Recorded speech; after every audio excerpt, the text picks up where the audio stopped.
नमस्कार, मेरा नाम है ओम प्रकाश यादव और आप देख रहे हैं वॉइस ऑफ रिपब्लिक।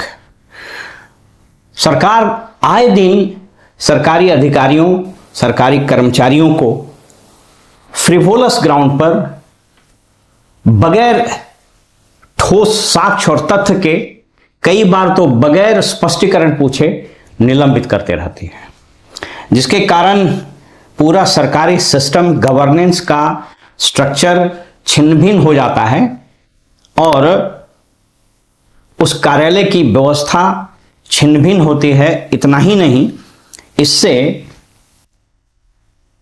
आम जनता में सरकारी सिस्टम के प्रति, सरकारी कर्मियों के प्रति अनावश्यक रूप से नकारात्मक भाव, नकारात्मक छवि उभरती है। मेरे कहने का तात्पर्य बिल्कुल नहीं है कि कोई आदमी भ्रष्ट आचरण में अगर पकड़ाता है या फिर उस पर बिल्कुल सुस्पष्ट आरोप स्थापित हो जाते हैं, उन पर कार्रवाई नहीं होनी चाहिए। मेरा कहना यह है कि फ्रिवोलस ग्राउंड पर, बगैर किसी ठोस आधार पर, बगैर प्रक्रिया का पालन करते हुए आए दिन बेतुके मनमने ढंग से निलंबित कर दिया जाता है।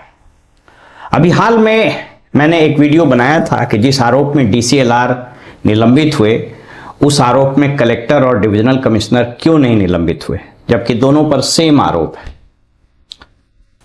आज इस वीडियो के माध्यम से मैं तमाम सरकारी कर्मियों और अधिकारियों को इस विषय पर कानूनी और संवैधानिक स्थिति को स्पष्ट करना चाहता हूं कि निलंबन क्या है, क्या निलंबन किया जाना इनएविटेबल है, निलंबन के पहले किन प्रक्रियाओं का पालन किया जाना चाहिए, अगर वो पालन नहीं किए गए हैं तो सरकारी कर्मियों को क्या क्या अधिकार प्राप्त हैं, अगर किसी सरकारी कर्मी के विरुद्ध छद्मनामी, गुमनामी, बेनामी आरोप पत्र, अनर्गल पंपलेट, सोशल मीडिया में कुछ खबरें, कोई वीडियो ऑडियो वायरल हो जाता है तो क्या उसी के आधार पर उस पर जांच की कार्रवाई प्रारंभ हो जाएगी?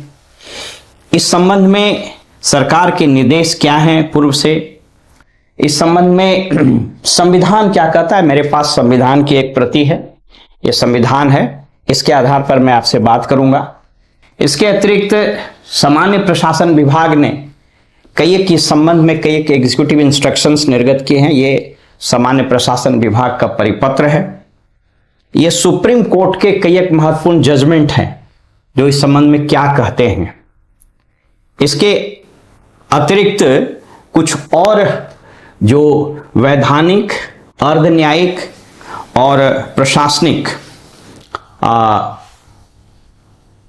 इंस्ट्रक्शंस हैं, उन सबों से आज हम आपको स्थिति स्पष्ट कर देंगे, ताकि सरकारी कर्मियों के विरुद्ध यदि कोई अन्याय हो रहा है या बगैर ठोस आधार के, बगैर प्रक्रिया का पालन किए हुए इनको निलंबित किया जाता है तो उसके क्या अधिकार हैं और उनको स्पष्टीकरण का जवाब कैसे देना चाहिए।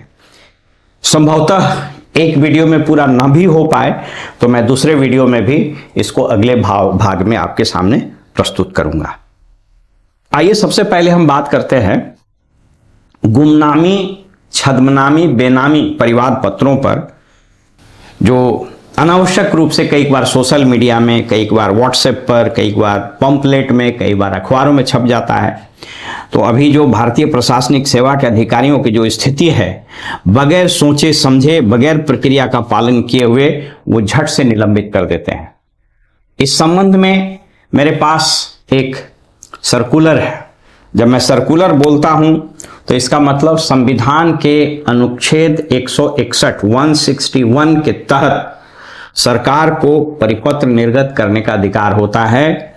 तो यह परिपत्र सरकार ने संविधान के अनुच्छेद 161 के तहत प्रदत्त शक्तियों का प्रयोग करते निकाला है। मैं इसको स्क्रीन पर भी दिखा देता हूं। यह बहुत महत्वपूर्ण और बहुत पॉपुलर सर्कुलर है, जिसको तत्कालीन मुख्य सचिव श्री GS कंक ने निकाला था। इसका लेटर नंबर है 945 डेटेड 24/6/2005। यह पत्र सभी विभागाध्यक्ष को उस वक्त सभी आयुक्त एवं सचिव कहलाते थे, जो आज की तारीख में प्रधान सचिव या अपर मुख्य सचिव कहलाते हैं, सभी डिविजनल कमिश्नर और डीएम्स को दिए हुए हैं। ये बहुत 3 पेज का ये परिपत्र है। इसको मैं बेसिक, इसमें जो कुछ बातें हैं उसको मैं आपको स्पष्ट रूप से बता दूं। ये पत्र मैं आपको स्क्रीन पर भी दिखाता हूं और ये आप चाहें तो डाउनलोड करके निकाल भी सकते हैं। लेटर नंबर, बहुत फेमस पत्र है ये, 945 डेटेड 24/6/2005। इसमें मुख्य रूप से 3 बातें कही गई। पहली बात कि कोई पंपलेट पर, कोई पोस्टर पर, कोई पर्चे पर इस तरह की कोई कार्रवाई, जांच की कार्रवाई नहीं प्रारंभ होगी। दूसरा, अगर कोई व्यक्ति परिवादी, जो आवेदन, जो परिवाद देता है, यानी कंप्लेंट देता है, उसको परिवादी बोलते हैं। अगर कोई परिवादी बेनामी, मैंने अपना नाम नहीं लिखा है, छद्मनामी, गलत नाम लिखा है या गलत पता दे दिया है और उस पर कोई कंप्लेंट करता है, तो प्रथम दृष्टया उस पर कोई कार्रवाई नहीं की जानी चाहिए।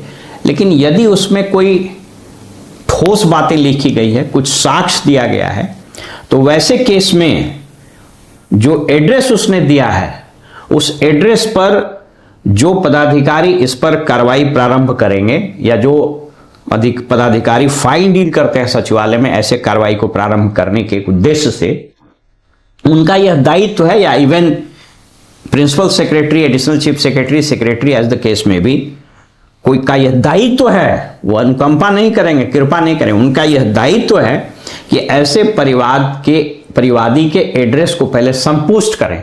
वहां संपुष्ट करने का क्या तरीका है? आप लेटर भेजिए, अगर सही एड्रेस होगा तो उसके पास पहुंच जाएगा, और उसमें आप पूछिए कि क्या यह आवेदन आपने दिया है और क्या आप इस आवेदन में वर्णित तथ्यों के संबंध में जब आपसे मांगा जाएगा तो आप साक्ष्य देने के लिए तैयार हैं। और इस आशय का यदि आप चाहें तो एफिडेविट भी मांग सकते हैं। बल्कि अनुशासनात्मक प्राधिकार, जिसको डिसिप्लिनरी अथॉरिटी बोलते हैं, या फिर उसके नीचे के अधिकारी का यह दायित्व है कि उस एड्रेस को संपुष्ट करने के क्रम में उससे एफिडेविट मांगे कि साहब आप इस संबंध में आपके पास तथ्य है और आप इसको संपुष्ट करिएगा और जब मांगा जाएगा तो आप इसको दीजिएगा। इसमें जो तीसरी सबसे अच्छी चीज है, तीसरी सबसे महत्वपूर्ण चीज है, वो ये है कि बिना हस्ताक्षर के पंपलेट छाप दिया, खुला पत्र निर्गत कर दिया, फेसबुक में लिख दिया, फेसबुक में कोई फोटो वायरल कर दिया, फेस में कुछ अनाप शनाप लिख दिया। तो आजकल तो जो हालत है आईएएस अधिकारियों की, कुछ एक अपवाद को छोड़ करके, और खास करके जिले में कलेक्टर वगैरह को तो मैंने कितनी बार कहा है कि उसको न तो गवर्नेंस की समझ रही, अब पता नहीं किस तरीके से उसकी ट्रेनिंग होती है, मुझको नहीं पता, न तो उसको परिपत्रों की, न नियम कानून आदि की कोई परवाह है, और इसको बोलते हैं हरसट्ठे, कुछ निकल गया फेसबुक में, कोई लोकल यूट्यूब चैनल कुछ अनाप से शनाप चला दिया और उस पर वो कार्रवाई कर देता है। तो इसमें स्पष्ट रूप से लिखा हुआ है इसकी कंडिका 4 में कि पदाधिकारियों के विरुद्ध बिना हस्ताक्षर के प्रकाशित खुला पत्र और पंपलेटों पर भी कोई कार्रवाई नहीं की जाएगी। इसमें एक और महत्वपूर्ण चीज है, अगर कोई पिटीशन लोकसभा के अध्यक्ष, लोकसभा के मेंबर यानी एमपीज, एमएलएज कोई भी देते हैं, तो इस पत्र में लिखा है कि बेशक उनसे शपथ पत्र नहीं लिया जाएगा, यानी बाकी शपथ पत्र लिया जाएगा। याद रखिए, किसी भी परिवाद को कंफर्म करिए और उससे शपथ पत्र लीजिए कि इसमें जो आरोप लगाए हैं वो आप प्रूफ कीजिएगा। और ऐसा इसलिए भी किया गया है कि भारतीय साक्ष्य अधिनियम, आपको मैं दिखा देता हूं, ये इंडियन एविडेंस एक्ट है। इंडियन एविडेंस एक्ट ये कहता है, देखिए इंडियन एविडेंस एक्ट, भारतीय साक्ष्य अधिनियम, मैं आपको इसको स्क्रीन पर भी दिखा देता हूं। यह अधिनियम स्पष्ट रूप से इस बात को कहता है कि बर्डन ऑफ प्रूफ हमेशा उसका होता है जो कोई आरोप लगाया है। तो बर्डन ऑफ प्रूफ हमेशा जो व्यक्ति लाया है उस पर लागू होगा। इस सेक्शन 63, 64, 65 वगैरह है। पुराने इंडियन एविडेंस एक्ट 1871 में वो सेक्शन 101 से लेकर के आगे तक दिया हुआ है। उसी के स्पिरिट के तहत, उसी के लेटर और स्पिरिट के तहत इसमें लिखा हुआ है कि आम लोगों से जो लोग परिवाद देते हैं other than MPs, MLAs etcetera, तो उनसे परिवाद, उनसे एफिडेविट लेना है कि निर्धारित समय के तहत आप अपना साक्ष्य उपलब्ध कराइएगा। लेकिन अगर एमपीज, एमएलएस भी हैं तो पहले तो उनको कंफर्म कराइए कि यह लेटर आपने भेजा है कि नहीं भेजा है, और अगर भेजा है तो आप इसके विरुद्ध साक्ष्य देने के लिए तैयार हैं। नहीं तो यहां देखिएगा कि 20 सूत्री की बैठक है, दिशा की बैठक है, आजकल तो इतना कमेटी बना दिया है सरकार ने जिसका कोई हिसाब नहीं है।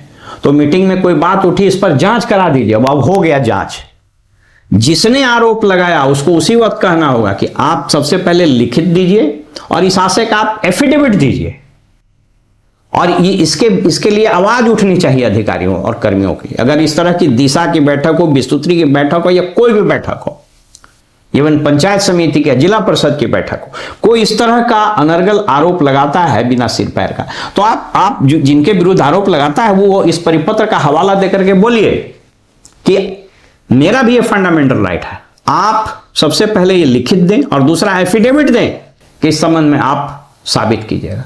और इंडियन एविडेंस एक्ट के तहत अगर वो साबित नहीं कर सकता है तो सरकारी कर्मियों को अधिकार है कि उसके विरुद्ध भी वो मामला ला सकता है न्यायालय में। जी हाँ, चूंकि सरकारी कर्मी नहीं लाते हैं या कई लोगों को नहीं मालूम होता है, इसलिए पद्धति और यह जो ट्रेंड है वो बहुत तेजी से बढ़ता जा रहा है। तो ये पत्र मैं आपको दे रहा हूं। तो ये रहा छद्मनामी और बेनामी परिवाद पत्रों के संबंध में जीएस कंग द्वारा लिखा गया पत्र। इतना ही नहीं, इस संबंध में न सिर्फ बिहार सरकार बल्कि भारत सरकार ने भी कई एक निर्गत किए हैं, कई एक जगह निर्गत हुए हैं। और सेंट्रल विजिलेंस कमीशन, ये मैं आपको दिखा दे रहा हूं, सेंट्रल विजिलेंस कमीशन सीवीसी, इसने सुप्रीम कोर्ट के कई एक आदेश है, उसके आगे हम चर्चा करते हैं, उसके अनुरूप 2 स्पष्ट आदेश दिए हैं सेंट्रल विजिलेंस कमीशन। पहला, गुमनाम शिकायत को दर्ज नहीं किया जाएगा, और छद्मनामी शिकायतों पर भी कोई कार्रवाई तब तक नहीं की जाएगी जब उसमें स्पष्ट और सत्यापन योग्य साक्ष्य हो। यह सेंट्रल विजिलेंस कमीशन का है। इस संबंध में सुप्रीम कोर्ट के 3 बड़े महत्वपूर्ण न्याय निर्णय है जिसकी चर्चा मैं कर दे रहा हूं, आपके स्क्रीन पर भी दिखाता हूं। पहला मामला ये 1980 का है। ये union of India versus M.E. Reddy 1980 का ये रिपोर्टेबल केस का मैटर है। इसमें कहा गया है कि किसी भी सरकारी कर्मी के विरुद्ध अनुशासनात्मक कार्रवाई करने के पहले उसके शिकायत की प्रामाणिकता यानी वेरासिटी और सत्यता, ट्रूथफुलनेस की आरंभिक जांच आवश्यक है। दूसरा, बेनामी शिकायतों पर सीधे कोई कार्रवाई नहीं की जाएगी। Supreme court union of India versus M.E. Reddy, दूसरा सुप्रीम कोर्ट का एक बड़ा महत्वपूर्ण केस है, union of India versus Ashok Kumar Jain 1999। इसमें भी उन्होंने माननीय सर्वोच्च न्यायालय ने इसी बात को रीआइटरेट किया। सुप्रीम कोर्ट में CBI वर्सेस तपन कुमार सिंह 2003 का जजमेंट है। इसमें भी यही कहता है कि अगर कोई शिकायत गुमनामी है, कोई उसका स्रोत और समर्थन नहीं है, तो उसके विरुद्ध कोई FIR नहीं हो सकती है। इसको समझिए कि इसके ऐसे सुप्रीम कोर्ट के ये आदेश और जिस सर्कुलर की मैंने चर्चा की, ये सर्कुलर क्यों निकालने पड़े सरकार को?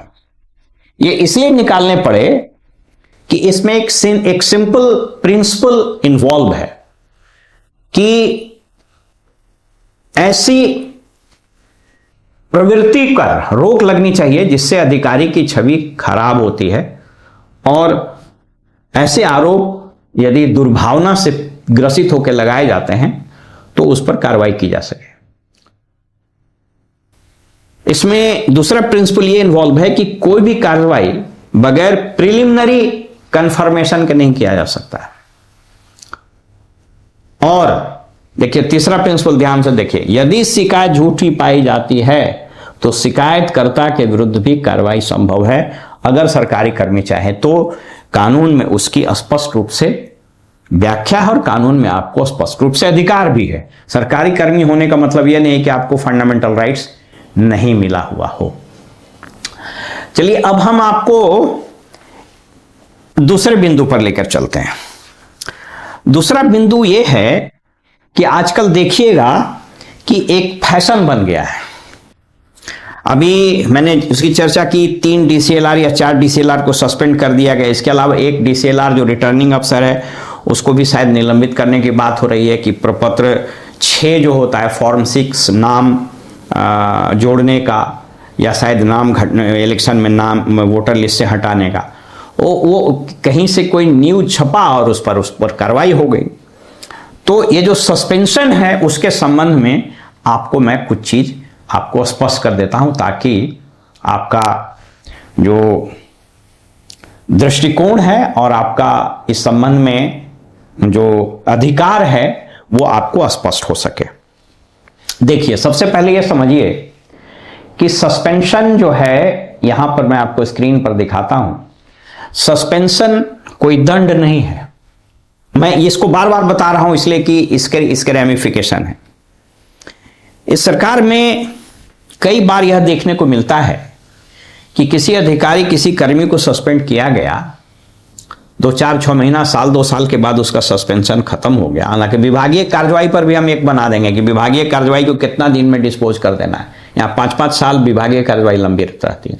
इसमें सरकार का यह चिट्ठी है कि अगर विभागीय कार्रवाई नियत सीमा से अधिक दिन तक चलता रहता है तो जो कंडक्ट कर रहा है उस पर भी कार्रवाई हो सकती है।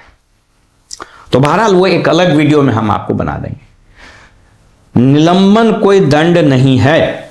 होता क्या है कि एक बार आप निलंबित हो, 2 साल के बाद निलंबन रिस्टोर हो गया। जब आपकी प्रोन्नति की बात आती है तो फाइल में कोई नासमझ असिस्टेंट या कोई और क्लर्क लिख देता है कि ये फलाने साल में निलंबित हुए थे। अब उस आधार पर आपका प्रोन्नति रुक जाता है। दिस इज रॉन्ग, नहीं कर सकता है। यस, आई रीआइटरेट, वैसा नहीं कर सकता है। व्हाई? क्योंकि suspension is not a punishment. इस संबंध में 4 महत्वपूर्ण सिद्धांत हैं। अगर सस्पेंशन क्यों हो उस पर हम आगे चर्चा करते हैं, लेकिन 4 चीज है सस्पेंशन में, आपको 4 चीज जानना चाहिए। पहला, you have a right to the entitlement of subsistence allowance. अगर आप निलंबित होते हैं तो आपको जीवन यापन भत्ता मिलेगा, यह आपका अधिकार है। मैंने कई बार देखा है सस्पेंशन के आदेश में वो पदाधिकारी, खास करके जो IAS अधिकारी रहता है, कलेक्टर वगैरह भी उसमें इन्वॉल्व है, या कई बार सेक्रेटरी लोग भी कर देते हैं, यहां उत्साह में लिख देते हैं इनको जीवन यापन भत्ता दे नहीं है। जैसे ही यह मामला सुप्रीम कोर्ट या हाई कोर्ट जाएगा, इन लोगों को खड़ा करके बेंच पर खड़ा करा देगा। So getting subsistence allowance is your right. दूसरा, suspension is not a punishment, neither it is a stigma. इसलिए अगर कोई आपकी प्रोन्नति में, किसी नियुक्ति में, किसी अन्य जगह पर यह कहा कि फलाना सस्पेंड हुए थे, तो ये न सिर्फ प्रशासनिक रूप से गलत है बल्कि कानूनी रूप से भी अवैध है। ऐसा नहीं किया जा सकता। और सिर्फ निलंबन हुआ था कभी इस आधार पर, न तो आपकी प्रोन्नति रोकी जा सकती, ना आपका कोई इंटाइटलमेंट रोका जा सकता है, ना आप किसी पद पर पोस्ट होने के लिए अयोग्य समझे जा सकते हैं। तीसरा, सस्पेंशन के बाद विभागीय जांच यानी डिपार्टमेंटल प्रोसीडिंग किया जाना मस्ट है, और वो भी एक तय सीमा के अंतर्गत। हम उस पर बताते हैं अलग वीडियो में, चूंकि फिर वो बड़ा हो जाएगा।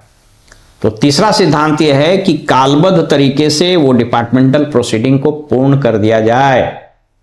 और थर्ड, निलंबन और विभागीय कार्यवाही के विरुद्ध कर्मचारी को या तो कोर्ट में या ट्रिब्यूनल में अपील करने का अधिकार मिला हुआ है। ये 4 अधिकार हैं।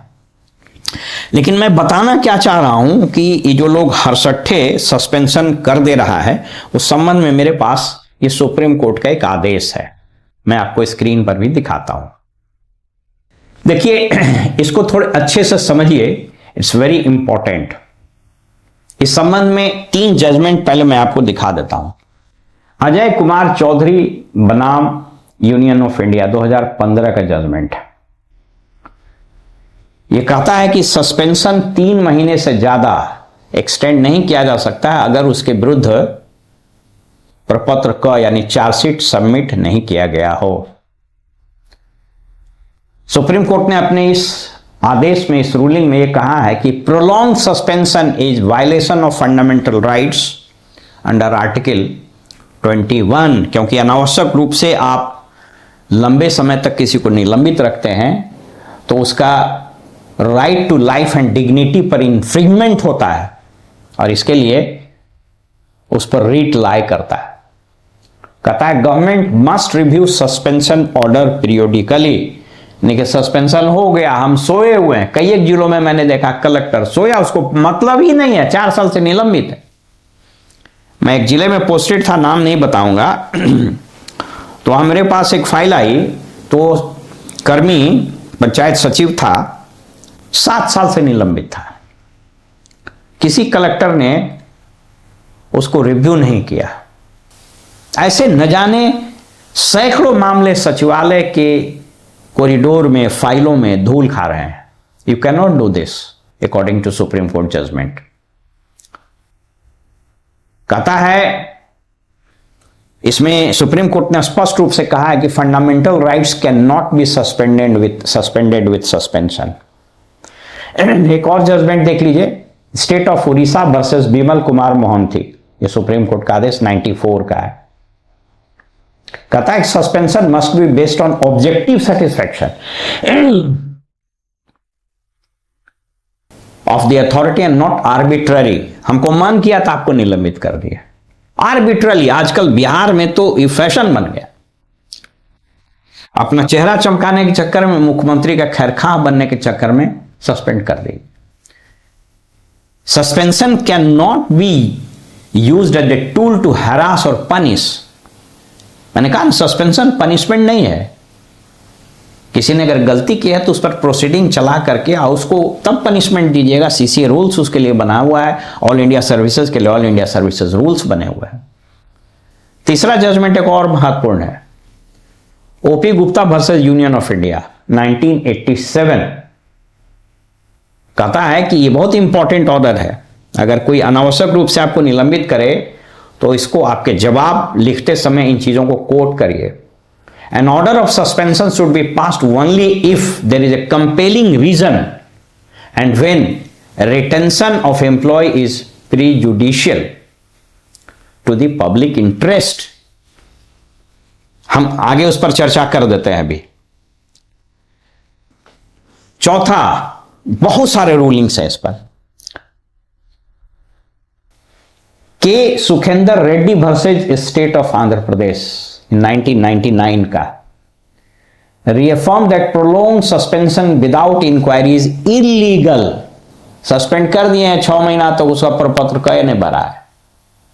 जिसने सस्पेंड किया है और प्रपत्र वो चार्जशीट नहीं हुआ है गठित प्रपत्र, तो उस पर कार्रवाई हो सकती है। और ऐसे कर्मियों को मांग करना चाहिए कि अगर ऐसे उनके साथ हो रहा है तो authority must record reasons for continuing suspension. अगर सस्पेंशन जारी चल रहा है तो आपको रीजन ऑर्डर पास करना पड़ेगा कि उसका सस्पेंशन क्यों आप प्रोलॉन्ग किए हुए हैं।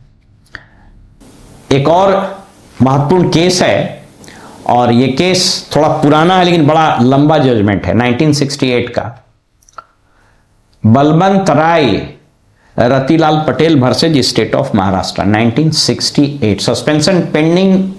Suspension pending inquiry is not punishment, but entitlement to subsistence allowance is a must। Suspension cannot continue indefinitely। देखिए इसमें मैंने अभी जैसे बताया ना यहां पर कि an order of suspension should be passed only if there is a compelling reasons and when retention of employee is prejudicial to the public interest। देखिए, इस संबंध में ये सिद्धांत क्यों सुप्रीम कोर्ट ने प्रतिपादित किए हैं? ये इसलिए किए गए हैं कि सुप्रीम कोर्ट ने अपने कई एक जजमेंट में, और अभी हाल में जब जस्टिस वाई.बी. चंद्रचूड़ चीफ जस्टिस थे, तो उन्होंने बेल पर एक बहुत ही स्कैथिंग अटैक किया था लोअर कोर्ट पर और इवन हाई कोर्ट्स पर, कि बेल क्यों नहीं आप देते हैं। और उन्होंने कहा था कि bail is a rule, jail is an exception. Similarly suspension, not suspension is a rule and suspension is an exception. बहुत एक्सेप्शनल केसेस में सस्पेंशन करना चाहिए, ठीक उसी प्रकार एक्सेप्शनल केसेस में जेल भेजना चाहिए। इन्हें कि हर सट्टे पकड़ के सबको जेल भेज दीजिए। देखिए, state of Rajasthan versus Balchand 1977 में सुप्रीम कोर्ट का ये जजमेंट है। The basic rule is bail and not jail. एक और केस है 1980 का, Gurbaksh Singh Sibbia versus state of Punjab 1980। Liberty is to be safeguarded and not to be lightly taken away unless compelling reasons exist. कथा है कि same principle applies in suspension also. Suspension कब करना चाहिए, सस्पेंशन का क्या आधार होना चाहिए, सस्पेंशन करने के पहले कर्मियों को क्या क्या चीज, डिसिप्लिनरी अथॉरिटी या सस्पेंड करने वाला अथॉरिटी को क्या करना चाहिए। देखिए, मैं एक चीज दिखाता हूं कि ये सस्पेंशन और not suspension and bail and jail के बीच में क्या सिमिलरिटी है। इसको ऐसे समझिए, इस सिमिलरिटी को आप अपने स्क्रीन पर जब आप देखेंगे तो पाएंगे कि सस्पेंशन और जेल, इन दोनों में सिमिलरिटी है। जेल किसी को क्यों भेजा जाता है? यह संभावना बनी रहती है कि वो एविडेंस के साथ टैंपरिंग कर सकता है, गवाह को डरा धमका सकता है। वैसे केसेस में उसका जेल के अंदर कन्फाइनमेंट जरूरी है। ठीक उसी प्रकार आप सस्पेंड तभी करिए जब आपको लगे कि इस पर जो मामला बन रहा है, अगर इसको सस्पेंड नहीं किया जाएगा तो ये अभिलेखों के साथ, सबूतों के साथ छेड़छाड़ कर सकता, और अगर ऐसा नहीं है तो उसको सस्पेंड करने का कोई अधिकार नहीं। आपको एक एग्जाम्पल देते हैं। फर्ज कीजिए कि कोई व्यक्ति मुजफ्फरपुर में पोस्टेड था आज से 3 साल पहले। आज उसका ट्रांसफर जमुई हो गया, किसी पद पर है, डीसीएलआर हो सकता है, एडीएम हो सकता है, डीएम हो सकता है, सीओ हो सकता है, बीडीओ हो सकता है, लिपिक हो सकता है, एनीवे सीडीपीओ हो सकता है, कुछ भी हो सकता है। मुजफ्फरपुर का एक मामला जब वो पोस्टेड था तो 3 साल के बाद आया। अब वो जमुई में पोस्टेड है और सरकार ने उसको निलंबित कर दिया। Does it make any sense? No. Why? क्योंकि अब तो जमुई में है, तो मुजफ्फरपुर में एविडेंस को और अभिलेख के साथ तो छेड़छाड़ कर ही नहीं सकता है। तो ऐसे केसेस में अगर आप सस्पेंशन कर रहे हैं, it simply means that the suspending authority or the disciplinary authority has not applied his mind or he has no mind at all. उसको सेंस ही नहीं है, उसको लीगल बातों की समझ ही नहीं है। तो सस्पेंशन और जेल में ये सिमिलरिटी होती है। दूसरा कहता है कि जैसा अब ये मैंने बताया कि सुप्रीम कोर्ट ने अपने इस जजमेंट में जो कहा है, ओपी गुप्ता बनाम यूनियन ऑफ इंडिया में, कि an order of suspension should be passed only when there is a compelling reasons and when retention of employee is prejudicial to the public interest. उसका सस्पेंशन तभी कीजिए जब आपको यह लगे कि या तो ये अभिलेखों के साथ छेड़छाड़ कर देगा या इसका यहां बने रहना पब्लिक इंटरेस्ट में नहीं है। अब आप सोच लीजिए कि जमुई में आदमी पोस्टेड है, उसने गलती की या नहीं की, वो मामला मुजफ्फरपुर का है, तो मुजफ्फरपुर में तो पब्लिक इंटरेस्ट को वो कोई हानि करेगा नहीं। तो you need to apply your mind. यहां पर मैं 4 चीज दिखा रहा हूं, सस्पेंशन और जेल में क्या सिमिलरिटी है। पहला, लीगल प्रिंसिपल इन्वॉल्व है, ठीक उसी प्रकार bail is a rule and jail in an exception, non suspension is a rule and suspension is an exception.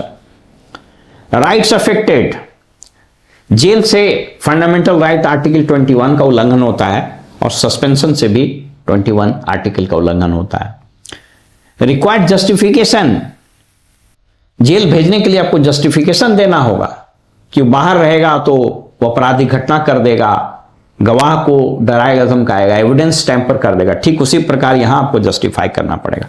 Court से अप्रोच कहता है कोर्ट को हमेशा ये देखना चाहिए कि जेल भेजने का जो आर्बिट्ररी हैबिट्स हो गया है, ट्रेंड हो गया है पुलिस का, उस पर रोक लगे। ठीक उसी प्रकार सरकार को यह देखना चाहिए और इवन कोर्ट को भी देखना चाहिए कि आर्बिट्ररी सस्पेंशन पर रोक लगे। और ऐसा होता भी है, जब आप माननीय न्यायालय में जाइएगा तो इस तरह का हरकत करने वाले अधिकारियों को इसीलिए फिजिकल अपीयरेंस किया जाता है और उस पर स्ट्रिक्चर भी पास होते हैं।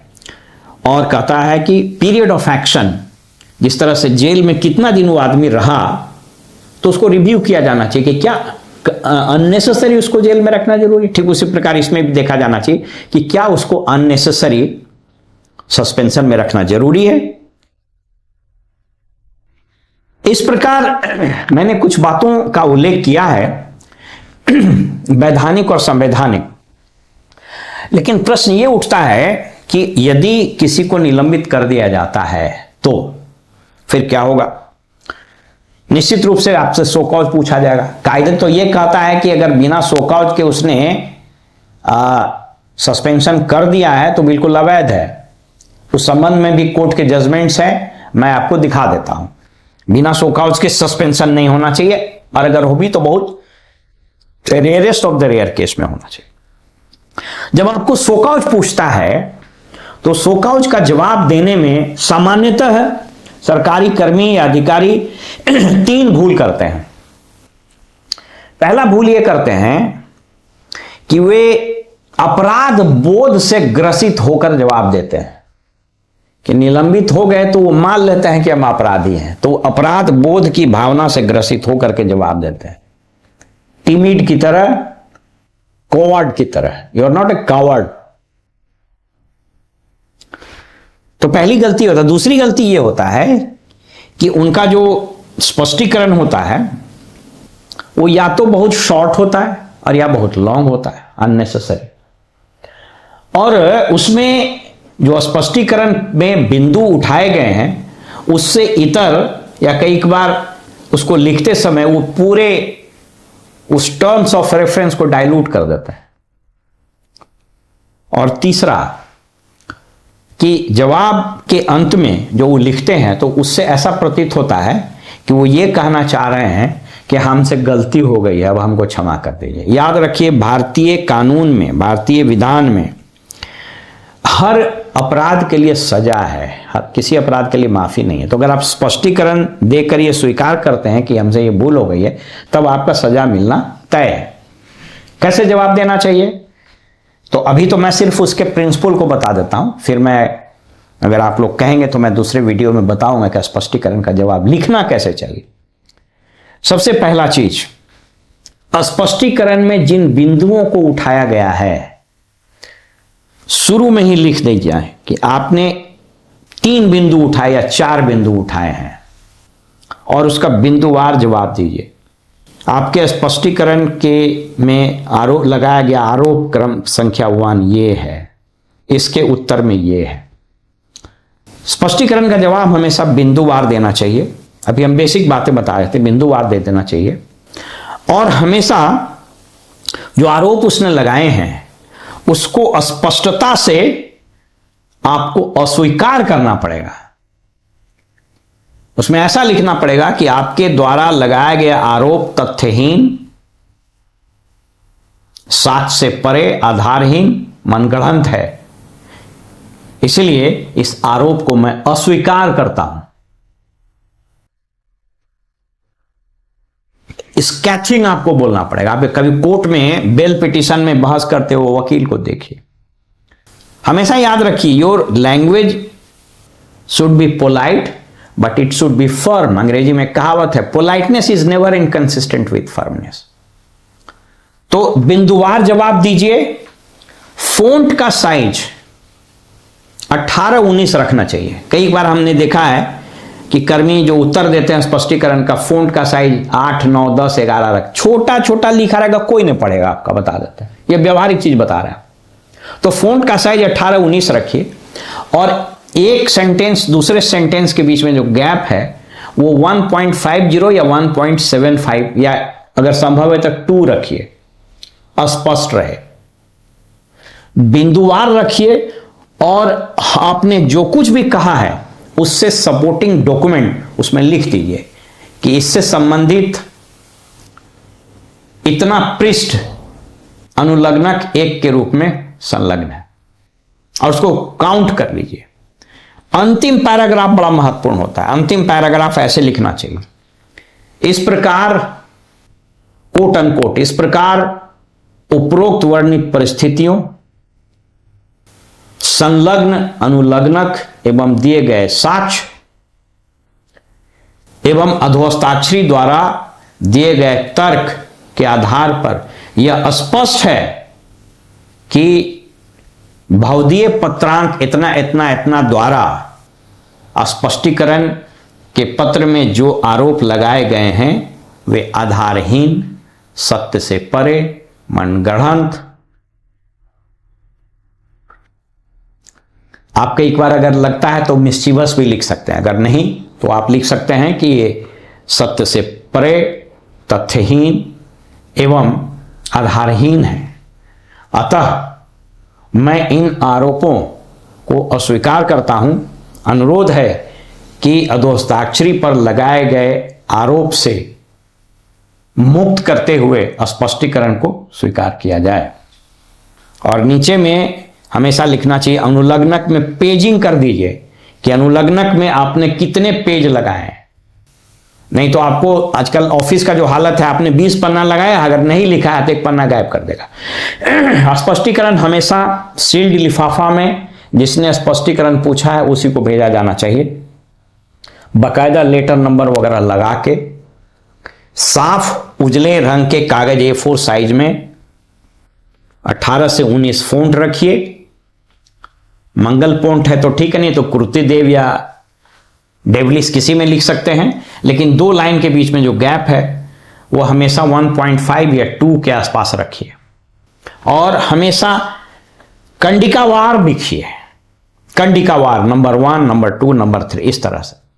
मैं कुछ स्पष्टीकरण कुछ अधिकारियों को बताया हूं, तो मैं आपको डिस्प्ले के रूप में कभी स्क्रीन पर दूसरे वीडियो में आपको दिखा दूंगा। फिलहाल मैंने सिर्फ 3 बातों को कवर किया है। पहला कि आपके विरुद्ध अनावश्यक रूप से तथ्यहीन, बेनामी, छद्मनामी, शरारतपूर्ण अगर परिवाद आते हैं तो इस सर्कुलर का और चीफ विजिलेंस कमिश्नर के परिपत्र का और सुप्रीम कोर्ट में दिए गए उन निर्देशों का, भारत सरकार के भी कुछ परिपत्र हैं जो मैं आपको इसमें दिखा देता हूं, तो उसको रेफर करते हुए एकदम लिखिए कि ये जो आरोप जिस पर हमसे स्पष्टीकरण की मांग की गई है यह छद्मनामी है, बेनामी है, और सरकार के परिपत्र संख्या इतना इतना के आलोक में इसका उत्तर दिया जाना संभव नहीं है।